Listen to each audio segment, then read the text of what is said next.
Okay, so I'm looking at this, and this is what That's our cost. It's more Okay. expensive than Okay. What they do. Right, I just want to make sure that that's the case. Is not. Right. Not. So the co-shares.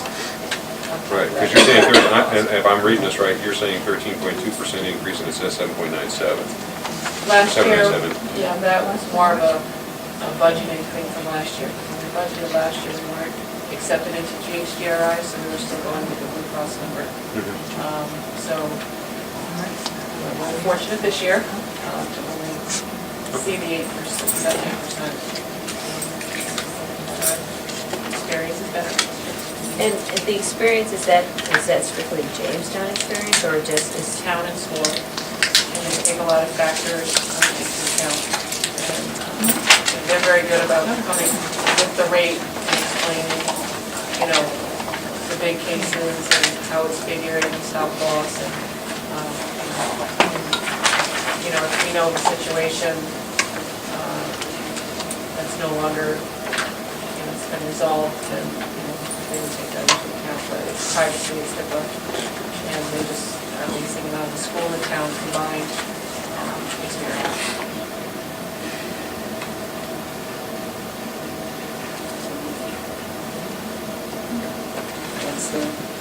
That's the expenditures. What we're recommending for the operating budget.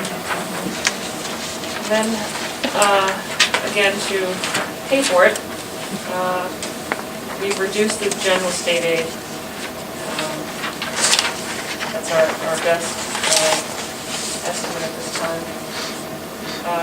Kindergarten state aid, we're hopeful that it will save $23.5, which is the level that we received this year.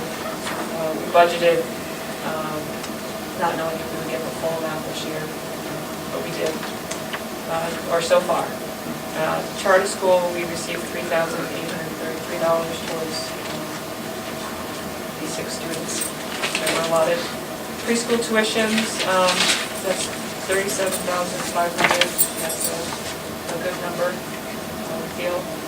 Impact aid, $11,000 reflects the amount that we received last year. And what is that for? What's impact aid? That's for the military. Military. That's for one of our high school students.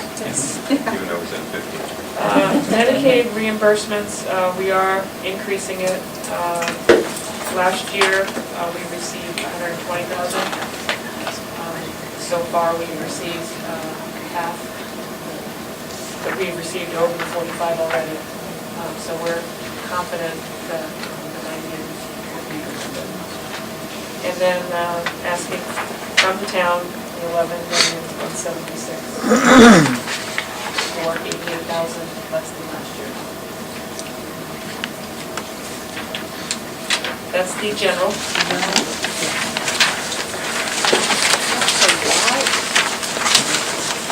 Let's start with the less than zero budget. I'm just confused as it comes to negotiation. I'm so impressed with you all. I mean, you guys obviously got the severity and impact of what's going on. We budgeted for what we believe we needed.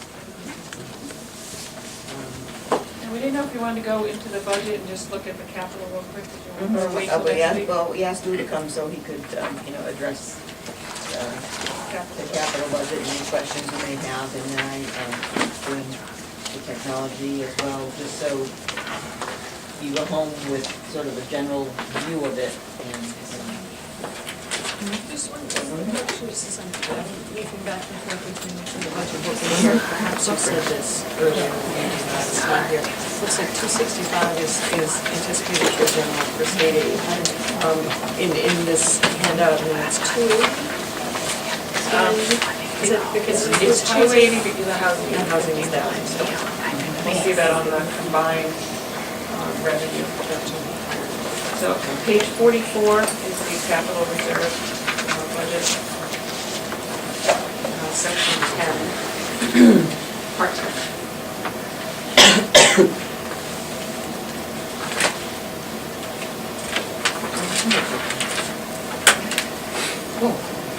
It's hiding. It was a little punchy when I was putting the books together, I will say.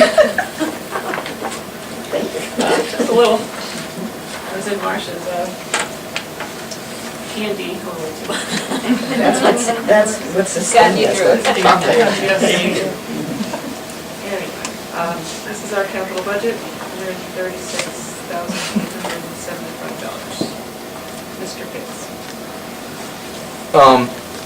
Every year, I come before you and let you know what we're gonna try to do with the buildings and, moving forward to keep them in good condition, which I think we've done a pretty good job the last 19 years, so hopefully I can do it again. What this is what we're adding this year, what's going in for this year. There may be some items from 09, 08, 09, 09, 10, that will move forward, that maybe weren't finished. Right now I'm working on, for instance, the sound system situation in the gymnasium, which is in this year's capital. If that isn't totally finished or totally used, and I've got another portion of it that I'm going to do if I decide to go to the Melrose and put something different in there, whatever it may be, that would move forward. So this just indicates what we're going to add this year into this. So if you look at last year's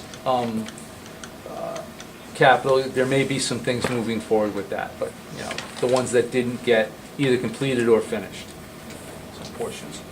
The interior refurbishing, that's something that goes in every year. It's what we do to maintain the buildings.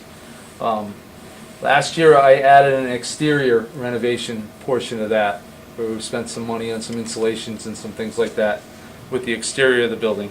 And that's what that is for the Melrose building. The electrical wiring, the 120 volt installation, that's for the 6 computer drops that are going to be going into each classroom.